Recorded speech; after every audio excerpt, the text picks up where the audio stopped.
கேட்டுக்கொள்கிறோம்.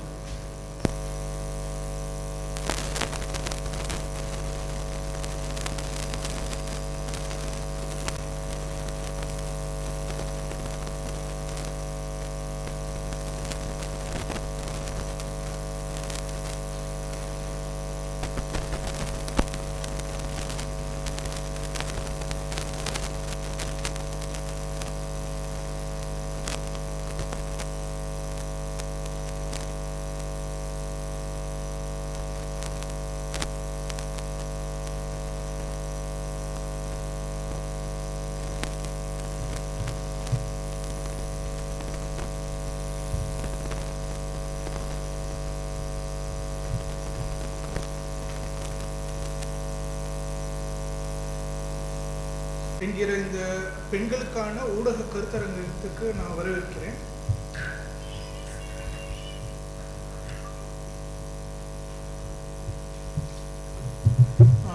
நான் ஆரம்பிக்கிறதுக்கு முன்னாடி இதை ஒன்று சொல்லிக்க விரும்புகிறேன். இது ஒரு சொற்பொழிவு கிடையாது, இது ஒரு கருத்தரங்கம். எல்லாமே டூ-வே கம்யூனிகேஷன். பார்த்தீங்கன்னா உங்களுடைய கருத்துகள், உங்களுடைய அனுபவங்களை எங்கள் கூட பகிர்ந்துக்க முடியும். நாங்களும் எங்களுடைய கருத்துக்களை பகிர்ந்துக்கிட்டு உங்களை பற்றி தெரிஞ்சுக்கிறதுக்கான ஒரு நல்ல வாய்ப்பு இருக்குது. நான் பேச ஆரம்பிக்கிறதுக்கு முன்னாடி இங்கே வருகை தந்திருக்கும் கவிஞர் கனிமொழி கருணாநிதி அவர்களை வரவேற்கிறேன். இந்த ஆண்டு பார்த்தீங்கன்னா எங்களுக்கு 4 வார்த்தலாப்னா இந்த மாதிரி கருத்தரங்கம். இந்த மாதிரி ரூரல் ஒர்க் ஷாப்புக்கு 4 ஒர்க் ஷாப் பண்ணுறதுக்கு எங்களுக்கு சொல்லியிருக்காங்க. ஆனால் இது 6வது கருத்தரங்கம். நாங்கள் இன்னும் நிறைய பேர்த்த போய் பார்த்து பேசணும், மாவட்ட அளவில் போய் பார்த்து பேசணும்னு சொல்லி இது வாங்கியிருக்கிறதுல இது 6வது கருத்தரங்கம். இது ஆக்சுவலாக இந்த ஊடகவியலாளர் சந்திப்பு நிகழ்ச்சிக்கு வருகை தந்து சிறப்புரை ஆற்ற இருக்கின்ற மதிப்பிற்குரிய நாடாளுமன்ற உறுப்பினர் மேடம் கனிமொழி அவர்களே, இன்னும் சற்று நேரத்தில் நம்மோடு இணைந்து கொள்ள இருக்கின்ற மத்திய தணிக்கை குழு உறுப்பினர் கௌதமி அவர்களே, எங்களுடைய துறையினுடைய முதன்மை தலைமை இயக்குனர் பிரின்சிபல் டைரக்டர் ஜெனரல் திரு வெங்கடேஸ்வர் அவர்களே, துறை சார்ந்த அலுவலர்களே, ஊடகத்துறை தோழர்களே, தோழிகளே, உங்கள் அனைவருக்கும் என்னுடைய வணக்கத்தை நான் தெரிவித்துக் கொள்கிறேன். இங்கே வரவேற்பு உரையாற்றிய நண்பர் அருண்குமார் அவர்கள் இந்த நிகழ்ச்சியினுடைய நோக்கம் என்ன என்பதை பற்றி விரிவாக சொல்லியிருக்கிறார். கிட்டத்தட்ட அவரே ஒரு சிறப்புரையை ஆற்றி முடித்துவிட்டார். இது போன்ற நிகழ்ச்சிகளை மத்திய அரசினுடைய செய்தி ஒலிபரப்புத்துறை நாடெங்கும் நடத்தி வருகிறது. தமிழகத்தை பொறுத்தவரை இந்த ஆண்டு 5வது நிகழ்ச்சியாக இந்த நிகழ்ச்சி நடைபெறுகிறது. அவர் பேசும்போது குறிப்பிட்டதைப் போல இந்த நிகழ்ச்சி நாங்கள் சொல்வது நீங்கள் கேட்பது என்பதாக இல்லாமல் இருதரப்பு கருத்து பரிமாற்றமாக ஏற்பாடு செய்யப்படுவதுதான் வழக்கம். அந்த வகையில் நீங்கள் அனைவரும் முனைந்து ஆக்டிவாக பங்கெடுத்து கொண்டு இந்த நிகழ்வை சிறப்பிக்க வேண்டும். ஊடகத்துறையை பொறுத்த வரைக்கும் பெண்களுடைய பங்களிப்பு சம வாய்ப்புன்றது கிட்டத்தட்ட இல்லாமல் தான் இருக்கிறது. மற்ற துறைகளைப் போலவே ஒன்றும் புதிதாக ஒன்றும் இல்லை. நான் ஒரு புள்ளி விவரத்தை பார்த்தேன். அதில் காட்சி ஊடகத்தில் போன்றவற்றில் ஒரு 52% பெண்கள் இருப்பதாகவும், ரேடியோ போன்ற ஊடகங்களில் ஒரு 20%, அச்சு ஊடகத்தில் ஒரு 13% தான் பெண்கள் இருக்கிறார்கள் அப்படின்னு சொல்கிறாங்க. இதிலேயே ஒரு மறைந்திருக்கக்கூடிய செய்தி என்னன்றதை நம்ம பார்க்கலாம். காட்சி ஊடகத்தில் பெண்களுக்கு வாய்ப்பு இருக்குது, ஆனால் அச்சு ஊடகத்தில் இல்லைங்கிறதுக்கான பொருள் என்ன அப்படின்றத நம்ம யோசிக்க வேண்டியிருக்கு. அதுபோல் ஒரு கிரைசிஸ் வருது, ஒரு கரோனா மாதிரி ஒரு பிரச்சனை வரும்போது முதலில் வெளியேற்றப்படுபவர்கள் யார்? அப்போ யாருக்கு அங்கே முதன்மை இருக்கிறது, யாருக்கு முதன்மை இல்லை என்ற ஒரு கேள்வியும் அதில் வருகிறது. பொதுவாக பெண்களுக்கு பணியிடங்களில் பல தொந்தரவுகள் இருக்கின்றன, எல்லா விதமான பணியிடங்களிலும் இருக்கின்றன. அது நம்ம gender discrimination, harassment, safety concerns, குடும்பத்தை நிர்வகிக்கின்ற, குடும்ப பொறுப்பை கவனிக்கின்ற பொறுப்பு எப்படி வைத்தாலும் ஆண்கள் பெண்கள் இருவருமே வேலை பார்த்தாலும் கூட கடைசியாக பெண்களின் தலையில் விடியக்கூடிய ஒன்றாகத்தான் இருக்கிறது. இப்படி பல்வேறு சிக்கல்களை குறிப்பாக பெண் பத்திரிகையாளர்கள், ஊடகவியலாளர்கள் எதிர்கொள்ள வேண்டியிருக்கிறது. இதற்கெல்லாம் நாம் இன்னைக்கு உட்கார்ந்து தீர்வு கண்டுருவோமானா அதுக்கான வாய்ப்பு இல்லை. ஆனால் அதை பற்றி எல்லாம் பேச முடியும், அதை நம்ம ஒரு கவனத்துக்கு கொண்டு வர முடியும் என்பதுதான் இன்றைய நிகழ்ச்சிகளுடைய முக்கியத்துவம். பெண் சமத்துவம் பற்றி பேசும்போது பல விஷயங்களை நாம் பேசுகிறோம். நான் ஒரு 3 செய்தியை மட்டும் முக்கியமானதாக தமிழகத்தினுடைய இன்றைய நிலைமை இந்த கான்டெக்ஸ்டில் சொல்லணும்னு நினைக்கிறேன். அஃப்கோர்ஸ் மேடம்லாம் இருக்காங்க, அவங்கெல்லாம் இன்னும் விரிவாக அதை பற்றி பேசக்கூடியவங்க. சில பல துறைகளில் சமத்துவம் கிட்டத்தட்ட வருது போயிட்டு இன்னும் அதை நெருங்கி பயணம் தொடர்ந்து கொண்டு இருக்கிறது. ஆனாலுமே பெண்களுக்கு, இந்திய பெண்களுக்கு, தமிழக பெண்களுக்கு தங்களுடைய வாழ்க்கை துணையை தேர்ந்தெடுக்கின்ற உரிமை இருக்கிறதா? அது ஒரு அடிப்படையான கேள்வி. அந்த கேள்வியில தான் ஒரு சமத்துவத்துக்கான பதில் இருக்கு. வரலாற்று பண்பாட்டு காரணங்கள் பல இருக்கின்றன. ஆனால் அதை கடக்கிறதா இல்லையா? இந்த நூற்றாண்டிலையும் கடக்கலைன்னா அதனுடைய பொருள் என்ன? இரண்டாவது, நீண்ட கால போராட்டத்தின் பயனாக சொத்துரிமை இன்னைக்கு சட்டமாகிவிட்டது, ஆனால் நடைமுறையாகிவிட்டதா? ஏன்னா சொத்து எனக்கு வேணும்னு கேட்கிற பெண் உறவை இழந்தால் மட்டும்தான் சொத்து கிடைக்கும்ன்ற நிலைமை தான் இன்னைக்கு இருக்கிறது. உறவை இழக்காமல் சொத்தை அடைய முடியாது, சட்டம் இருக்கலாம். மூன்றாவதா முக்கியமாக நான் என்ன நினைக்கிறேன்னா, இடஒதுக்கீடு. இன்றைக்கு ஊடகத்துறையில் பெண்கள் குறைவாக இருக்கிறார்கள், அல்லது அரசியல் துறையில் குறைவாக இருக்கிறார்கள். அது மேம்படுவதற்கு ஒரு வாய்ப்பு அப்படின்னா இடஒதுக்கீடு. அதில் பல்வேறுபட்ட கருத்துக்கள் இருக்கின்றன, யாருக்கு எப்படி எத்தனை, அதெல்லாம் அதை பற்றியெல்லாம் யோசிக்க வேண்டிய கட்டம் இருக்கிறதுன்னு நான் நினைக்கிறேன். இதை பற்றியும் இன்றைக்கு ஊடகத்துறை புதிதாக வந்திருக்கக்கூடிய தொழில்நுட்பங்கள் காரணமாக பல்வேறு சவால்களை எதிர்கொள்வதாக இருக்கிறது. ஆணோ பெண்ணோ யாராக இருந்தாலும் வேலை நிரந்தரமா, நிலைக்குமா என்ற கேள்விகள் எல்லாம் இருக்கிறது. கிட்டத்தட்ட எல்லோருமே நீங்கள் தெரிஞ்சிருப்பீங்க, இப்போ சாட் ஜிபிடின்னு வந்திருக்கு, அந்த மாதிரி பல தொழில்நுட்பங்கள் எல்லாம் வருது. எங்களுடைய அலுவலகத்திலேயே கூட இப்போ நாங்கள் மொழிபெயர்ப்புக்கு ஆட்களை பயன்படுத்துகிறோம், பல பேர் இருக்கிறாங்க. கூடிய விரைவில் அதை ஒரு கணினி மயமாக்கி தானியங்கியாக மொழிபெயர்ப்பதற்கான முனைவுகள் இப்போ மேற்கொள்ளப்பட்டு வருகின்றன. அப்போ குறைந்தது ஒரு பாதி பேருக்கு வேலை போகக்கூடிய வாய்ப்பு இருக்கிறது. இப்படியெல்லாம் தொழில்நுட்பம் வரக்கூடிய ஒரு நிலையில் யாரை பாதிக்கும், எப்படி பாதிக்கும், பெண்களுடைய நிலை குறிப்பாக என்னவா இருக்கும்ன்ற கேள்விகள் எல்லாம் நம்ம முன்னாடி இருக்கிறது. இந்த ஒரு சிறப்பான நிகழ்ச்சியில் நம்மோடு மேடம் கனிமொழி அவர்கள் கலந்து கொண்டிருப்பது மிகவும் சிறப்பானது. குறிப்பாக நான் ஏன் அதை சொல்ல விரும்புகிறேன்னா, இந்தியாவுக்கு ஒரு முன்னோடியாக பெண்கள், மாற்றுப்பாலினத்தவர்கள், மாற்றுத்திறனாளிகள் போன்றவர்களுடைய விஷயங்களை பற்றி பேசுவதற்கு நம்ம மிக துணிச்சலாக சொல்லலாம், தமிழ்நாடு தான் அதுக்கு முன்னோடி மாநிலம்னு சொல்லலாம். அதில் ஒன்றும் தவறு இல்லை. அப்படி இந்த தமிழ்நாடு முன்னோடி மாநிலமாக இருப்பதற்கு ஒரு முன்னோடி குரலாக இருந்தவர் கனிமொழி அவர்கள்ங்கிறதுல யாரும் மறுப்பு சொல்ல முடியாது. நிச்சயமாக நீங்கள் கை தட்டலாம், தயங்க. ஏன்னா நம்ம அவதானிக்கிற வரைக்கும் கடந்த கிட்டத்தட்ட ஒரு 30 ஆண்டுகளாக 25 ஆண்டுகளாக அதனுடைய முன்னோடி குரலாக அவர் இருந்திருக்கிறார்.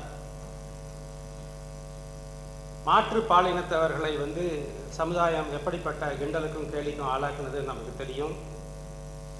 அவர்களுக்கு ஒரு அழகான திருநங்கை, திருநம்பி என்ற பெயரை எல்லாம் கொடுத்து இன்றைக்கு வந்து ஒரு சமூக ஏற்பு இருக்குது. குடும்பத்தில் வந்து முதல்லலாம் கண்டிப்பாக தரத்தி விட்டுருவாங்கன்றது போக இன்றைக்கு குடும்பத்தில் ஒரு ஏற்பு இருக்கிறது. அவருடைய சுயமரியாதை காப்பாற்றப்பட்டிருக்கிறது. அவருடைய வாழ்வாதாரங்கள் காப்பாற்றப்பட்டிருக்கிறது. இன்றைக்கு உள்ளாட்சி மன்றங்களிலே இடஒதுக்கீடு வரைக்கும் வந்து நம்ம முன்னேறி இருக்கிறோம். இப்படிப்பட்ட முன்னேற்றத்துக்கெல்லாம் அடிப்படையாக இருந்த குரல் நம்முடைய மேடம் கனிமொழி அவருடைய குரல். அதற்காக இந்த நிகழ்ச்சியில் அவங்க முதன்மை விருந்தினராக கலந்து கொண்டிருப்பதற்கு நான் பெரிய மகிழ்ச்சியையும் நன்றியையும் தெரிவித்துக் கொள்கிறேன்.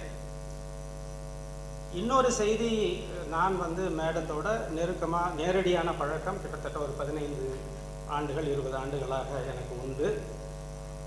அவர்கள் வந்து எப்படிப்பட்ட சமூக அக்கறைகளுக்கு குரல் கொடுப்பவராக இருக்கிறார் என்பது நான் தனிப்பட்ட முறையிலும் அறிவேன்.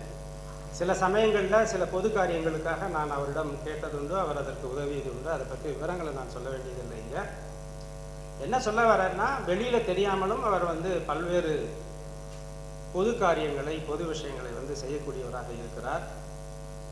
இன்றைக்கு இலக்கியம் சார்ந்து, மற்ற பொதுநலன் சார்ந்து ஒரு முன்னணி செயல்பாட்டாளராக அவர் இருக்கிறார். ஆகவே அவர் இங்கே பொருத்தமான முறையிலே வருகை தந்திருப்பதற்காக என்னுடைய நன்றியை தெரிவித்துக் கொள்கிறேன்.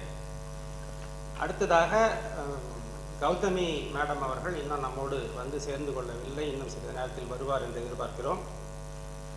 ஒரு பிரபலமான திரைத்துறை ஆளுமைங்கிறத கடந்து அவருடைய ஆளுமை ஒரு பரிணாமம் கொண்டிருக்கிறது. வெறும் நடிகை அப்படின்றதை தாண்டி, நான் வெறும்னு நீங்கள் சொல்லியிருக்கக்கூடாது, நான் சொல்கிறேன், நடிகை என்பதை தாண்டி திரைத்துறையிலேயே அவர் வந்து காஸ்டியூம் டிசைனர் மாதிரி வேறு பணிகளையும் அவர் செய்திருக்கிறார். அதை தாண்டி அவருக்கு வாழ்வில் ஏற்பட்ட ஒரு துன்பம் காரணமாக அதற்கு பின்னால் புற்றுநோய், அதை பற்றிய ஒரு சமூக இயக்கத்தை நடத்துவராக இருக்கிறார். லைஃப் அகெயின் ஃபவுண்டேஷன் என்ற ஒரு அமைப்பை நிறுவி புற்றுநோய் பற்றிய விழிப்புணர்வு முகாம்களை நடத்தி கொண்டிருக்கிறார்.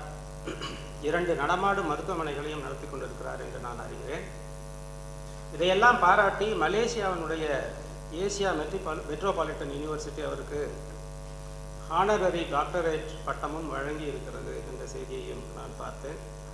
அப்படிப்பட்ட ஒரு ஆளுமை, மத்திய தணிக்கை குழுவினுடைய திரைப்பட தணிக்கை குழுவினுடைய உறுப்பினர், அவரும் இங்கே வருவது, நம்மோடு கலந்து கொள்வது பெரிய மகிழ்ச்சிக்குரியது. இந்த நிகழ்ச்சியை இங்கே சிறப்பாக நடப்பதற்கு முக்கியமாக காரணம் என்று அருண்குமார் ஏற்கனவே குறிப்பிட்டார். எங்களுடைய அலுவலர் ஸ்ரீவித்யா, சேலத்தில் நடக்க வேண்டியிருந்தது இங்கே மாறியது என்பதிலே, சேலத்தில் நடத்த திட்டமிட்டிருந்தோம், அப்படி ஒரு சட்டம்லாம் கிடையாது. அதை வந்து பெண்களுக்கான ஒரு ஊடகவியலாளர் சந்திப்பாக இங்கே நடத்த வேண்டும் என்று என்னிடம் அவர் கோரிக்கை வைத்தார். அதை ஒட்டி சரி, இதை முன்பே ஒரு முறை நாம் இங்கே செய்திருக்கிறோம், இதற்கான தேவை இருக்கிறது, அவசியம் இருக்கிறது என்று கருதி இந்த நிகழ்ச்சியை ஏற்பாடு செய்தோம். அதற்கு முன்மொழிந்தவர் மட்டுமல்ல, சரி செய்யம்மா என்று சொன்ன பிறகு இங்கே இருக்கின்ற அத்தனையும் அவர்தான் பொறுப்பேற்று செய்தார். நாங்கள் வந்து துணை இருந்தோம் என்பதை தவிர எல்லாவற்றையும் ஏற்று செய்தவர் ஸ்ரீவித்யா தான். அதனால் ஸ்ரீவித்யாவுக்கு என்னுடைய பாராட்டுகளை நான் தெரிவித்துக் கொள்கிறேன்.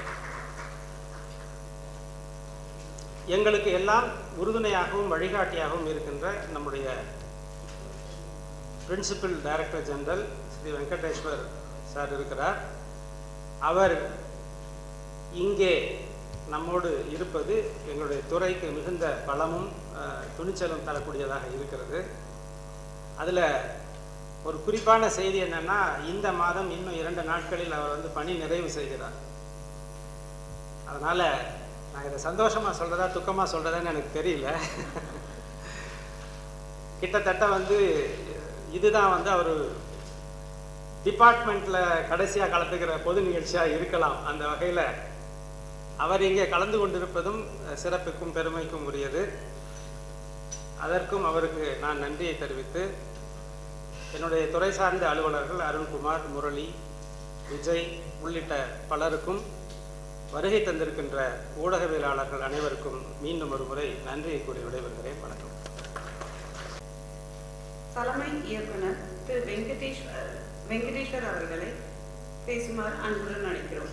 I request Principal DG Sri Venkateshwar to deliver the presidential address.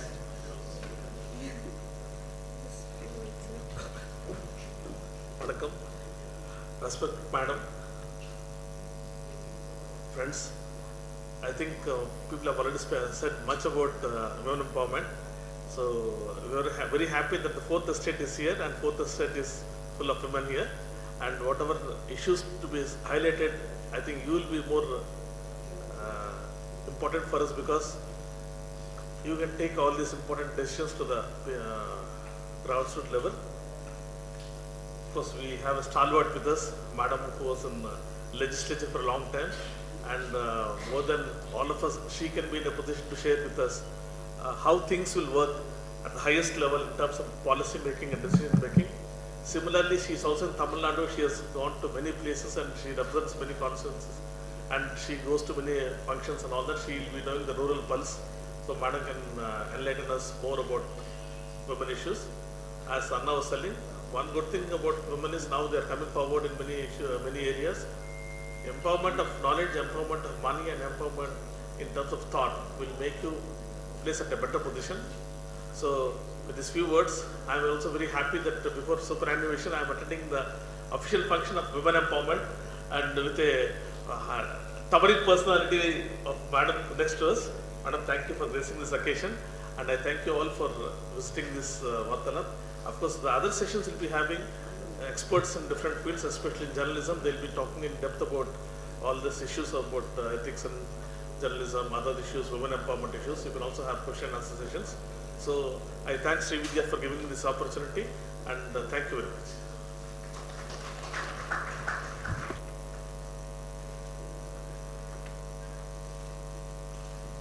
Media Mavens, a special Vartalapna discussion அப்படின்னு சொன்னாங்க. ஏன்னா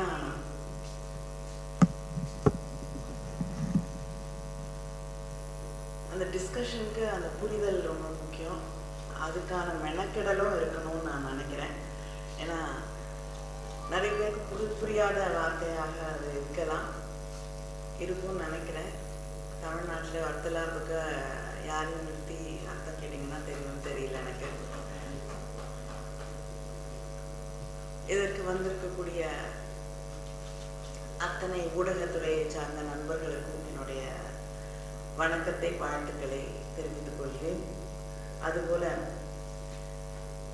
இந்த முக்கியமான ஒரு ஊடகத்துறை, அதுவும் பெண்கள் ஊடகத்துறையில் இருக்கக்கூடிய பெண்களுக்கான இந்த நிகழ்வை சென்னையிலே நடத்துவதற்கு முக்கிய காரணமாக இருக்கக்கூடிய மரியாதைக்குரிய வெங்கடேஸ்வர் அவர்களுக்கும், அண்ணாமலை அவர்களுக்கும், ஸ்ரீவித்யா அவர்களுக்கும் என்னுடைய நன்றியை தெரிவித்துக் கொள்கிறேன்.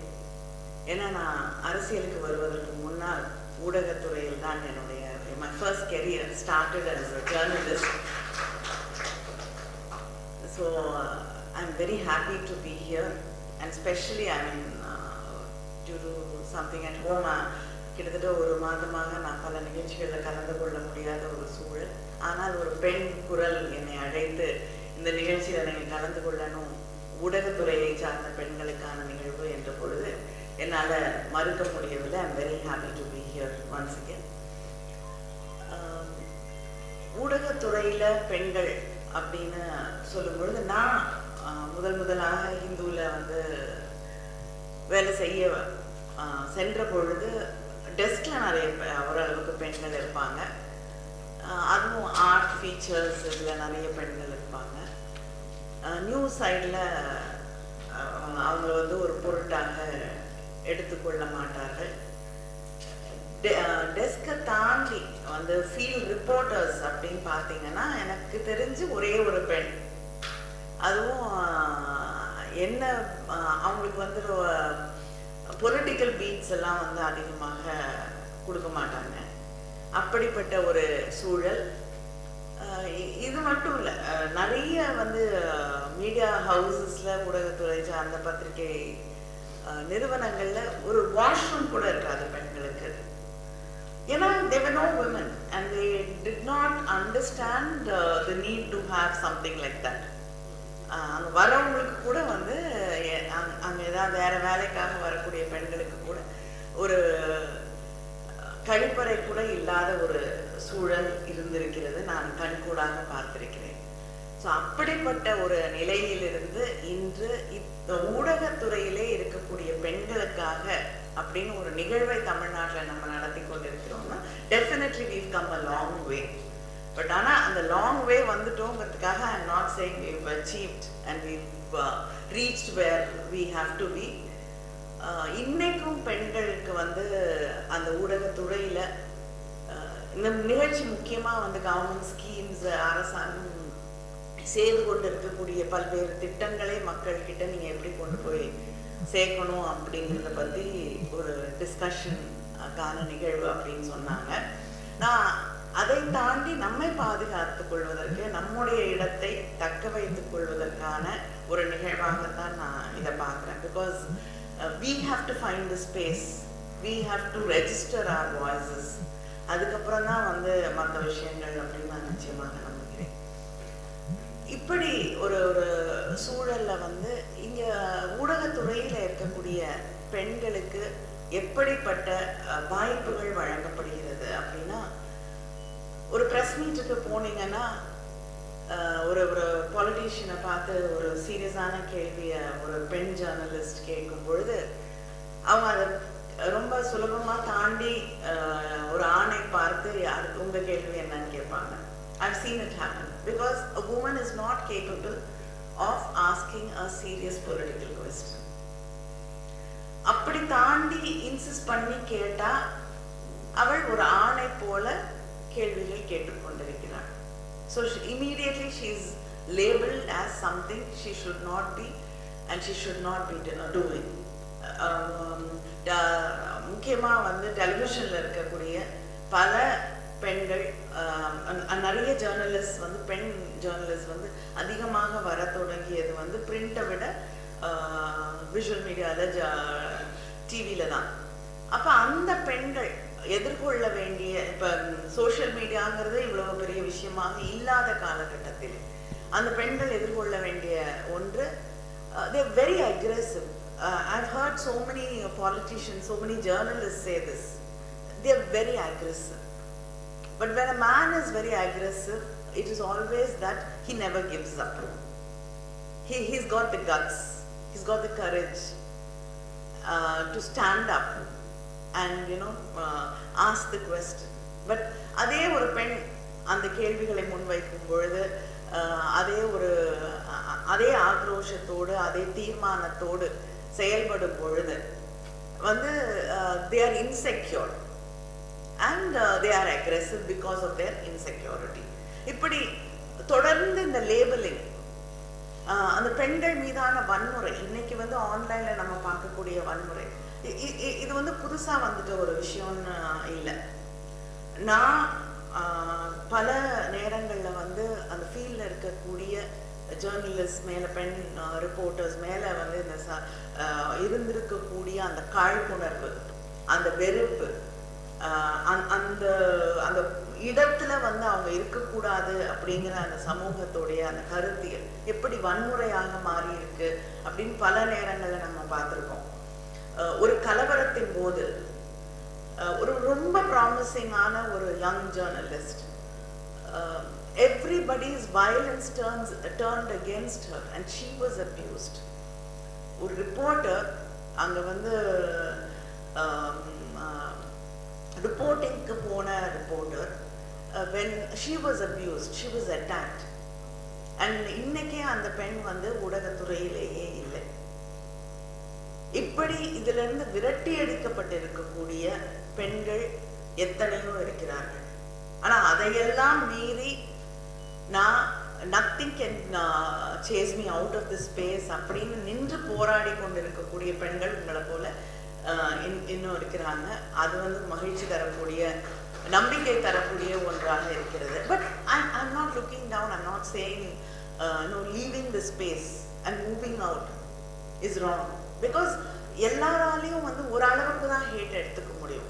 ஓரளவுக்கு தான் வந்து அந்த வெறுப்பை ஏற்றுக்கொள்ள தாங்கிக் கொள்ள கூடியவர்கள் வந்து எல்லாராலையும் முடியாது, அது அவசியமும் இல்லை. ஸோ அந்த அளவுக்கு வெறுப்பு காழ்ப்பு இதை தாங்கிக் கொள்ள முடியாமல் இந்த இடத்துல இருந்து நகர்ந்து இருக்கக்கூடிய பெண்கள் எத்தனையோ பேர் இருக்கிறார்கள். இன்னைக்கு வரைக்கும் அது தொடர்ந்து கொண்டுதான் இருக்கு. அது வந்து நீங்க வந்து ஒரு ஜேர்னலிஸ்டாக இருக்கலாம், இல்லைன்னா வந்து பப்ளிக் ஸ்பேஸ்ல எந்த இடத்துல இருக்கக்கூடிய அரசியல்ல இருக்கக்கூடிய பெண்களாக இருக்கலாம், திரைத்துறையில் இருக்கக்கூடிய பெண்களாக இருக்கலாம், இல்லைன்னா எழுத்தாளர்களாக இருக்கலாம், சிந்தனையாளர்களாக இருக்கலாம், யாராக இருந்தாலும் அந்த பெண்கள் ஒரு கருத்தை முன்வைக்கும் பொழுது இந்த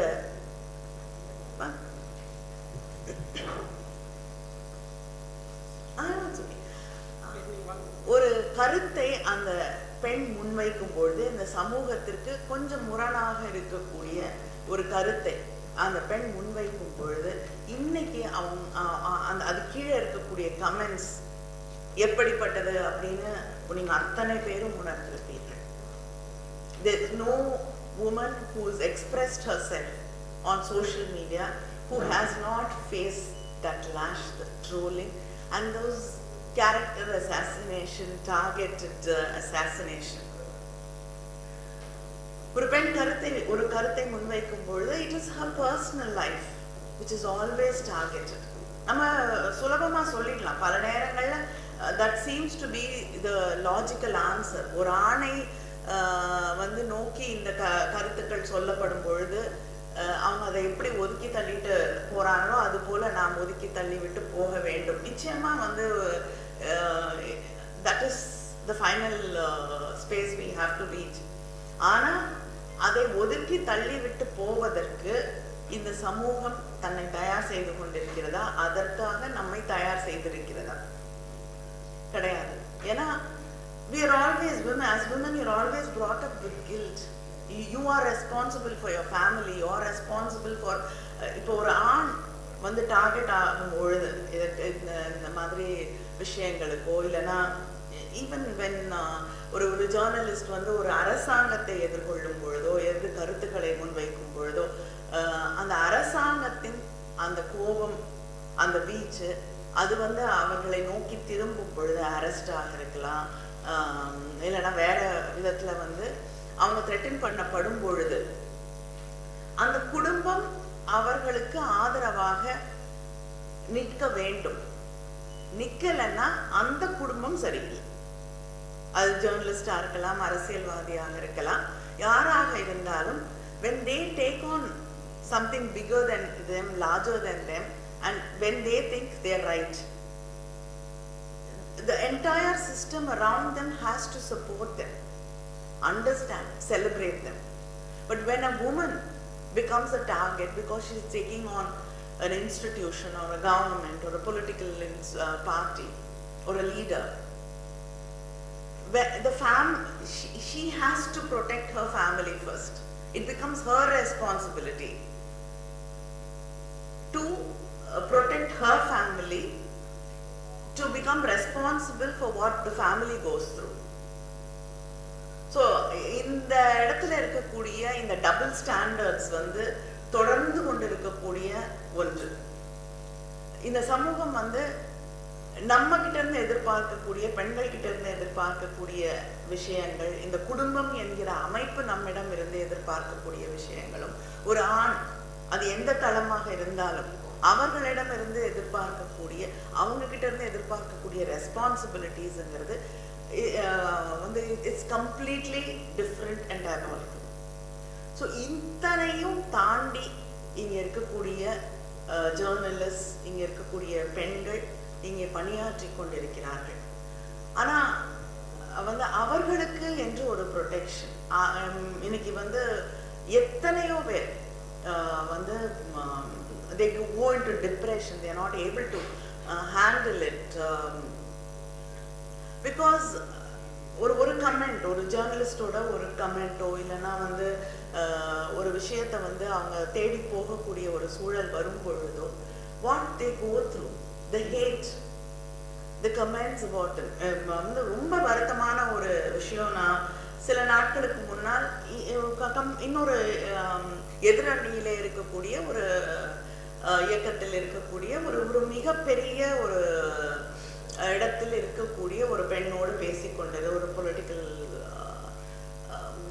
ஸ்பேஸ்ல இருக்கக்கூடிய ஒரு பெண்ணோடு பேசிக்கொண்டு எங்க 2 பேரோட கான்வர்சேஷன் வந்து சோஷியல் மீடியா பத்தி பேசிட்டு இருக்கும் பொழுது how women are being targeted பத்தி பேசிக்கொண்டு இருக்கிற பொழுது கமெண்ட் போட்டுட்டு படிக்காம வந்துட்டா பெட்டர்னு 2 பேருமே சொல்லிட்டு இருக்கோம்.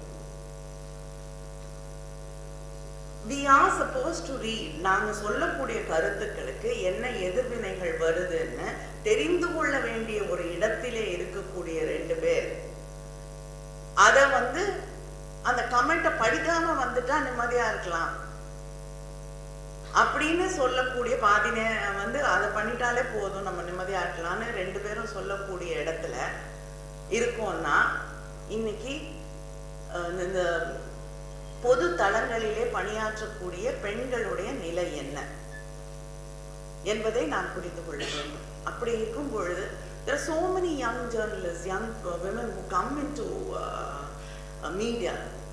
So அவங்களுக்கான ப்ரொடெக்ஷன், அவங்களுக்கான அந்த இடம் அது கொஞ்சம் கொஞ்சமா சுருங்கிக்கிட்டே தான் வருது. கிட்டத்தட்ட 73% of women journalists who've work all over the world, அவங்க வந்து 73% மேல they are being targeted, they are being abused and they've been threatened and with violence of different kinds. அவங்க குடும்பத்தை அவங்கள ஸோ இதுதான் வந்து இன்னைக்கு நாம் ஒவ்வொரு நாளும் எதிர்கொள்ளக்கூடிய நிதர்சனம். இந்த நிதர்சனத்திற்குள் நாம் எப்படி பணியாற்ற போகிறோம், ஒருத்தர் நம்ம எப்படி ப்ரொடெக்ட் பண்ண போறோம் அப்படிங்கிறத நாம் சிந்திக்க வேண்டும். ஏன்னா இதை நம்ம சரி செய்யலைன்னா மறுபடியும் இந்த சோஷியல் மீடியாங்கிறது it's another world which we have created. And அது உண்மையான ஒரு உலகம். நம்ம வந்து சோஷியல் மீடியாங்கிறது வந்து இல்லை it's not the real world நம்மளை ஏமாத்திக்க முடியாது. It is the real world, it is reality, we live with it, we are part of it. எப்படி வந்து ஒரு 100 வருஷத்துக்கு முன்னாடி பெண்கள் வந்து டாக்டர்ஸ் ஆகும், என்ஜினியர்ஸ் ஆகும், வந்து ரைட்டர்ஸ் ஆகவும் ஒரு இடத்துக்கு ஒரு பொது தளத்துக்கு வந்து பணியாற்றிய பொழுது அவங்க வந்து I mean it's so shameful. First doctors படிக்கணும், நான் வந்து மருத்துவத்துறைக்குள்ள போகணும்னு நினைச்ச பெண்கள் வந்து ஆண்கள் போல் உடை உடுத்தி கொண்டு ஆண் பெயரிலே போய் படித்தார்கள். இன்னைக்கு ஜேர்னலிஸ்ட் வந்து தன்னுடைய பேரை போடாம, விமன் ஜேர்னலிஸ்ட் நிறைய இடத்துல தன்னுடைய பேரே போடாம பைலைனே இல்லாம எழுத வேண்டிய ஒரு நிலையில இருக்கிறார்கள். இல்லைன்னா ஒரு ஆண் பெயரிலே எழுத வேண்டிய இடத்திற்கு தள்ளப்படுகிறார்கள். So have we really progressed? ஆரம்பிச்ச இடத்துலயே பல இன்னைக்கும் வந்து சில நேரங்கள்ல நின்று கொண்டிருக்கக்கூடிய ஒரு சூழல்ல தான் நாம் இருந்து கொண்டிருக்கிறோம். அதனால இந்த இன்னொரு ரியல் வேர்ல்டு நாம் புது உலகத்தை நாம் உருவாக்கி இருக்கிறோம். ஆனால் அந்த இடத்திலும் அதே பிரச்சனைகள், அதே அவமானங்கள், அதே வேல்யூஸ், இதுதான் நம்ம these are the same things which we are battling. So women, not that இன்னைக்கு கௌதமி நிகழ்ச்சிக்கு வந்திருக்காங்க, we know அவங்களுடைய உலகத்துல, அவங்களுடைய திரை உலகத்துல என்னென்ன பயசஸை பெண்கள் தாண்டி வர வேண்டி இருக்கிறது. இன்னைக்கு கிட்டத்தட்ட ஒரு காலகட்டத்துல வந்து பெண்களை மையப்படுத்தி கதைகள் வந்து கொண்டிருந்தது. இன்னைக்கு வேற these movies, வேற these stories, வேற these women. இன்னைக்கும் ஒரு ஆணுக்கு பின்னால் நின்று கொண்டு இருக்கக்கூடிய ஒரு பெண்ணைத்தான் நாம் மறுபடியும் பார்த்து கொண்டிருக்கிறோம். அதனால எல்லா இடத்துலையும் வந்து we think that we made a lot of progress, but sometimes actually when you look at it, when you analyze it, we are still somewhere where we started.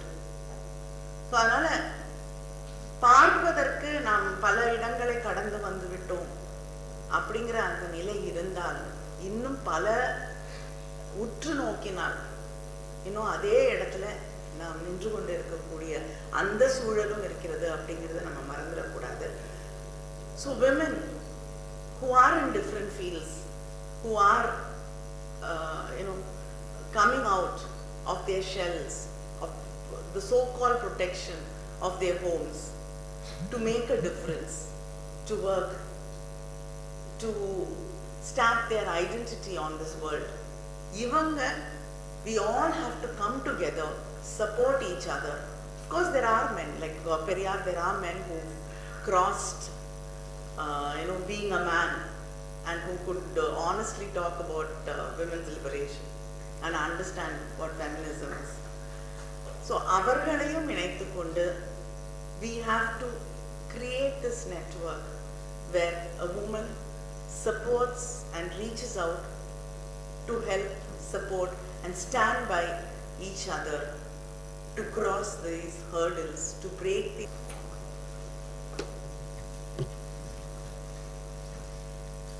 Good morning to everyone, and before I greet everyone, I would like to apologize for my late coming to Srimati Koyembedu, Shri S. Venkateshwaraji, Shri Anandaraji, and to everyone here.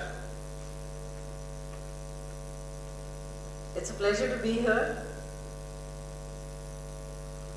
and it is an honor to be here. I know that through those of you that are here and through that bank of cameras here in front of us, I'm actually speaking to a great many more number of women. And the reason I said it's an honor to be here is because every one of you is a warrior. For a girl to step out of the comfort or confines of her home and family, to go to school, to go to college, itself is a big achievement today. Srimati Koyembedu has spoken at length about the challenges that women face today, women of all ages. And she has not exaggerated at all. Every day is a test of our strength, of our resilience, of our ability to keep taking aggressive, oppressive, subversive violence in many forms. And yet, women keep getting up, women keep holding their head up, women keep fighting. And I salute every one of those women, whether they're 5 years old or whether they're 50 or any age. I salute each and every one of us who gets up, who continues to dream, who continues to believe in herself, no matter what she might face around every day, day in and day out. Paramari. All of us have heard this, I think, many times since we were kids. The hand that rocks the cradle, you can complete in many ways. Rules the world, guides a nation, shapes a destiny, realizes a dream. There are so many ways of completing that. And the reason I'm bringing that here is, this is not just for a mother. Every woman is a nurturer. Every girl is a nurturer. Right from the time a little girl who's a sister to a baby brother or a baby sister learns how to rock that cradle, learns how to take care of that baby sibling when the mother is not there. So every girl, every woman is a mother and a nurturer. இப்போ இதுல ஒரு சின்ன dichotomy இருக்கு. Mother, maternal feelings, nurturing அப்படின்னா ஓ ரொம்ப மென்மையானவங்க, ரொம்ப soft hearted, ரொம்ப sweet அதெல்லாம். and the softness and the sweetness and the memory and the cuteness ellame only to our children, only to those that depend upon us, only to those that give and take our love. Ilya. And these little ones that we are protecting in many ways, as I said, as a mother, as a sister, as a teacher, in so many ways, as a friend. When they are threatened, what do? We rise up. We stand up. நமக்குள்ள இருக்க தெரியாத ஒரு தைரியம் முன்னுக்கு வருது.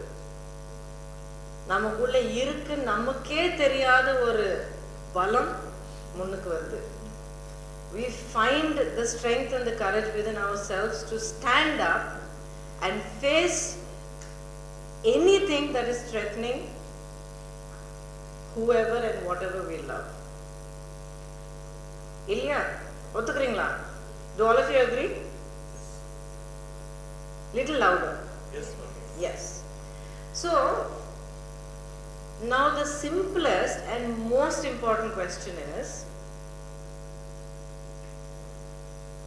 more than anybody else that you are protecting, that you give your love, that you give your everything to, don't you think it all starts with yourself?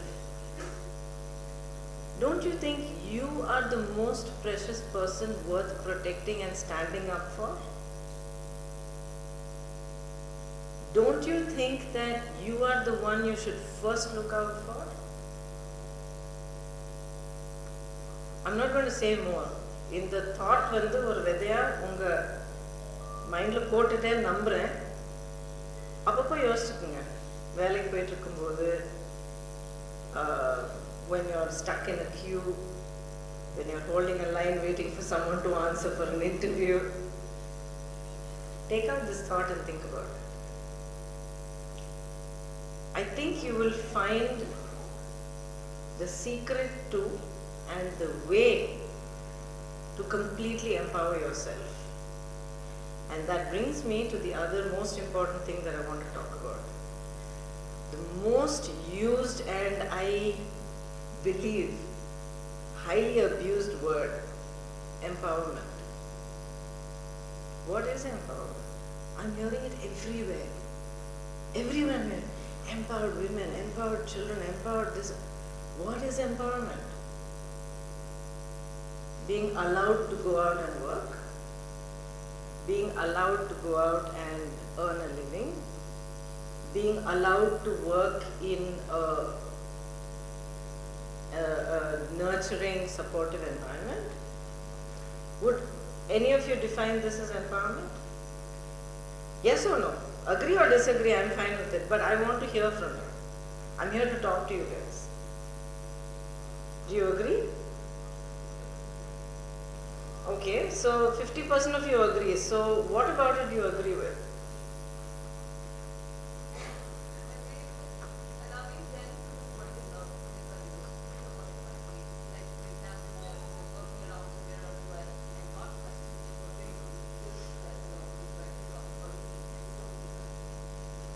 So you'd feel that, or you believe that being allowed to do what you would want to do is empowerment.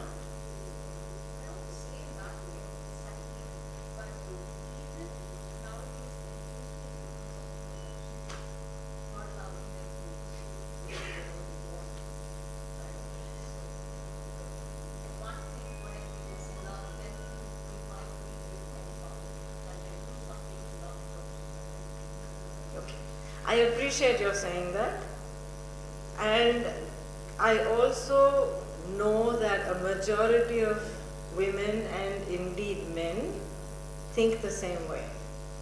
Now, I'm telling you all of these, I gave I think 3 or 4 examples, right? I have a huge problem with all of them, and you know why? There's one word that's common in all the sentences. உங்களுடைய கனவுகளை நினைவாக்குறதுக்கான எல்லா முயற்சியை எடுக்கக்கூடிய ஒரு உரிமையை உங்களை செய்ய விடுறது, உங்களுக்கு அனுமதி கொடுக்கிறதுக்கு யாருக்கு உரிமை இருக்கு? somebody allowing you to exercise your rights, isn't there something fundamentally wrong in that? Right? It is your right. And if the same people that arrogate themselves to say, I allow you to do this, so therefore I am a good human being or I am your benefactor, can be male, female, can be anybody. I'm not targeting men or anything like that. Do you not think that there itself is the most vital suppression of you and your identity? I can be a homemaker all my life. I need not step foot outside my door. When that is my choice, it is my right and that's my joy. That's my life. So I am empowered. And if I choose to step beyond, if I choose to explore my talents, my capabilities, even my dreams, that is also my right. And when I do that, I am empowered. And when someone says, this woman wants to do or say or be or live a life that I don't agree with, but I'm going to stand by. I might not help her, but I will not hinder her, because I need to be minding my own business and living my own life, and let her do her thing. Follow her dreams, make her mistakes. If I can applaud her in her success and be with her when she stumbles, I will do that. Otherwise, I will mind my business. That, I will say, is the empowered other person of whatever gender. Right? More than empowered, I would say probably enlightened. So I want to not, drag this on further,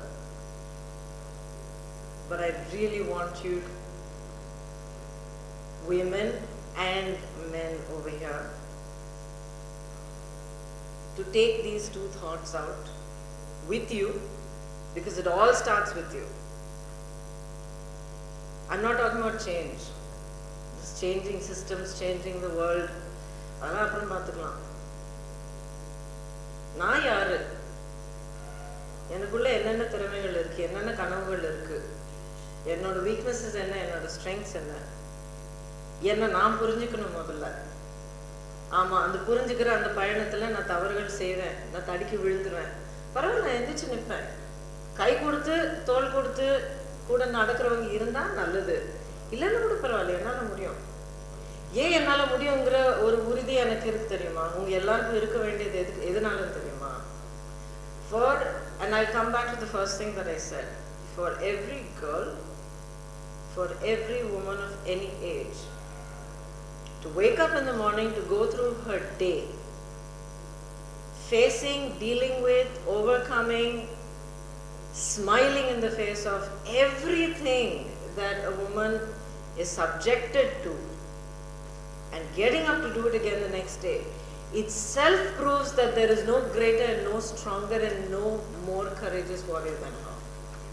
So adella senju தொடர்ந்து day in and day out face பண்ணிக்கிட்டு overcome பண்ணி ஜெயிச்சு அடுத்த நாள் நிக்கிறோம்னா, we're all successful, victorious warriors. So இதெல்லாம் நம்மளால செய்ய முடிஞ்சா, you can't fight for your dreams. You can't take responsibility for your mistakes. You can't stand on your feet and look at what is in front of you and say, idu seyalam, adu seyya vendam. You can't take your decisions. Is there anybody who is better qualified than you to tell you what you should do? So please, keep this for yourself in your heart. Teach this to your children, boys or girls. Bring up the next generation to be truly enlightened and empowered, and to respect your fellow human being for who they are, man, woman or otherwise. And I promise you, that hand that rocks that cradle will truly make a right world. an enlightened and empowered world. And each one of you has the huge and infinite potential to do that in your own hands. So I trust that you will all see this, recognize this, and live it every moment of your lives, because it's your life and it's your right. Thank you so much for having me here. It's an absolute honor. God bless.